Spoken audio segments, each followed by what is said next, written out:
Hello' everyone, নমস্কাৰ। মই উন্নতিমণি ব্লগলৈ আপোনালোকক স্বাগতম জনাইছোঁ। ৰাতিপুৱাই পূজা চলি আছে, সুবচনী পূজাৰ কাৰণে যা যোগাৰ কৰি আছে মোৰ বা, খুৰীদেউ আৰু বহুতে। আৰু পূজাৰ কাৰণে যিবিলাক বস্তু লাগে সেইবিলাকৰ যোগাৰজনী কৰি আছে। তাৰপিছত এয়া সৰু ছোৱালী দুজনী পূজা কৰিবলৈ আছে। এই দুজনী হ'ল কুমাৰী ছোৱালী।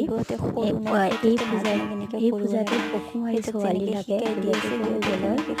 আৰু কুমাৰী মানে হ'ল যিবিলাক ছোৱালী এতিয়াও মানে তুলনি হোৱা নাই, সেইবিলাক ছোৱালীক দি পূজাটো কৰিব লাগে।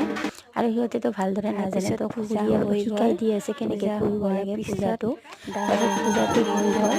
এতিয়া ডাঙৰ